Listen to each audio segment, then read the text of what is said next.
Why the Rich Get Richer. The Power of Compound Interest. Featuring Jumong.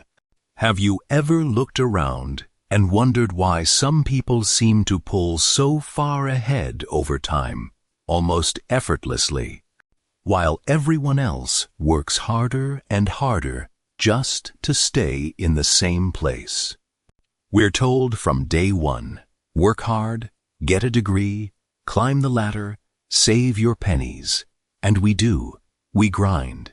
We trade our mornings, our evenings, our energy, our actual lives for a paycheck. But have you noticed?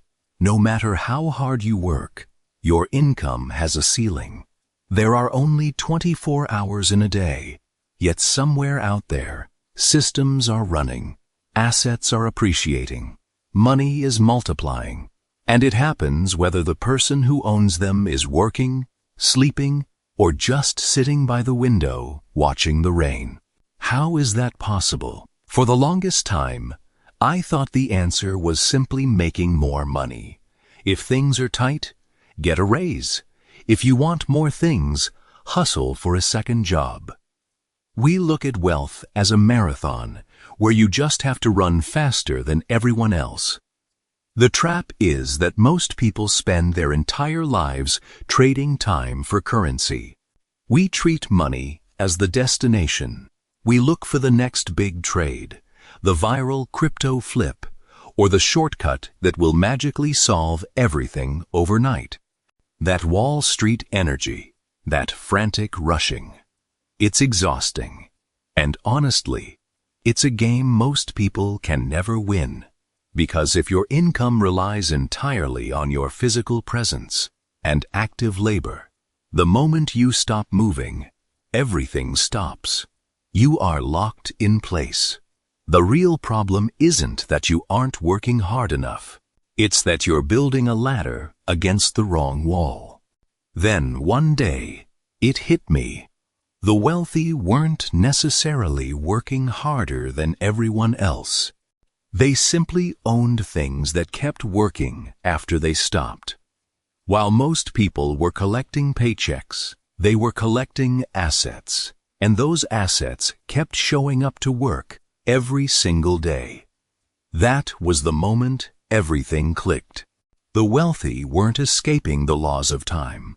They weren't working 25 hours a day. They simply owned assets that kept working after their shift was over. And the longer those assets worked, the wider the gap became. Everyone gets the exact same 24 hours.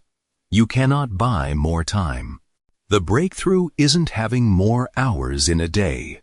It's owning systems that keep running when your shift is over.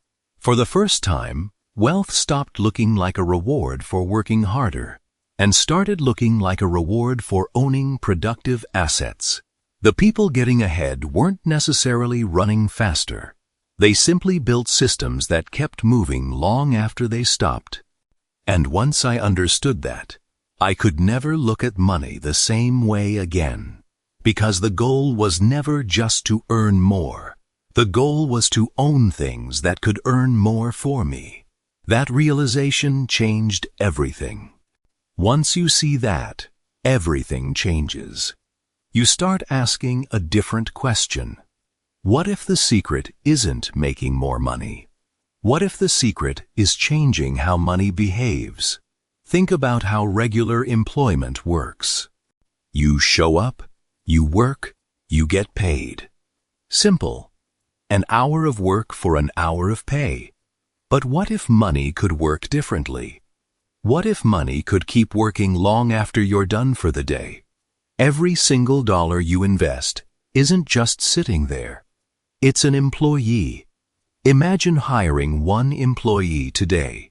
That employee might be a share of a productive business, an index fund, a dividend-paying investment, or even a digital asset that grows as adoption increases.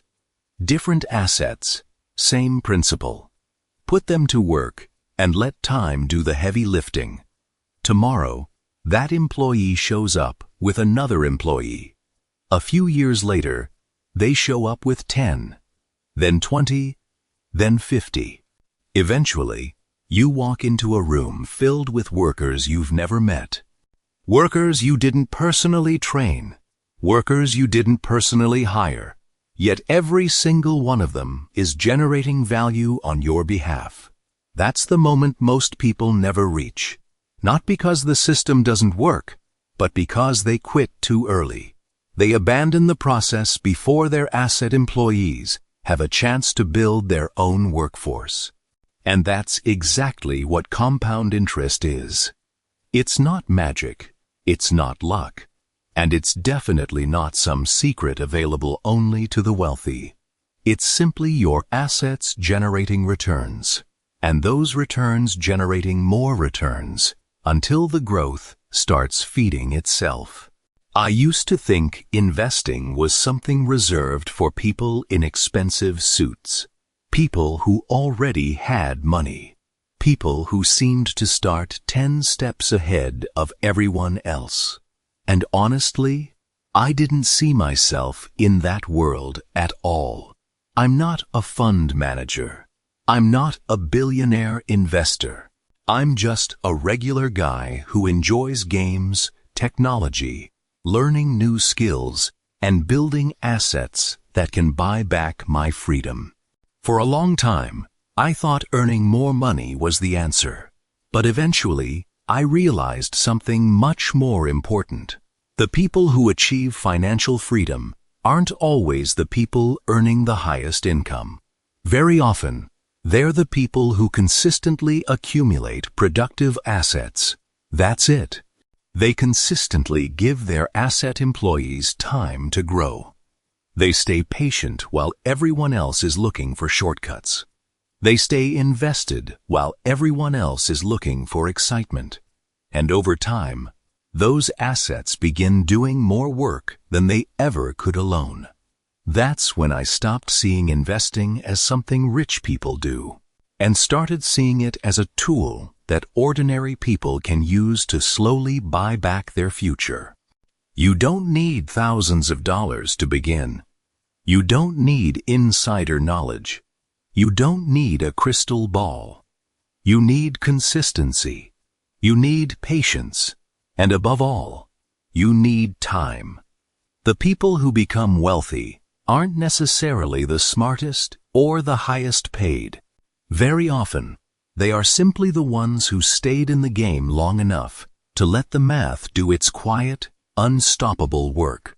Financial freedom is rarely built in giant leaps. It doesn't happen because of one lucky break or one magical trade. It's built one asset at a time, one quiet, disciplined contribution after another. Think about what true freedom means. It's not about buying luxury items to impress people you don't even like. It's about control. It's about having choices. The choice to spend time with family. The choice to pursue meaningful work. The choice to rest without feeling guilty. The choice to wake up and decide how your day will be spent. Because real wealth isn't measured by how much money you have. It's measured by how much control you have over your own time. You don't have to rush. You don't have to panic when markets fall, and you don't have to chase every shiny opportunity that appears on your screen. Just plant the seed. Give your assets time. Let them grow. Let your workers clock in. Because wealth isn't about how much money you make this month. It's about how many assets you own that continue working for you year after year. One asset, then another, then another.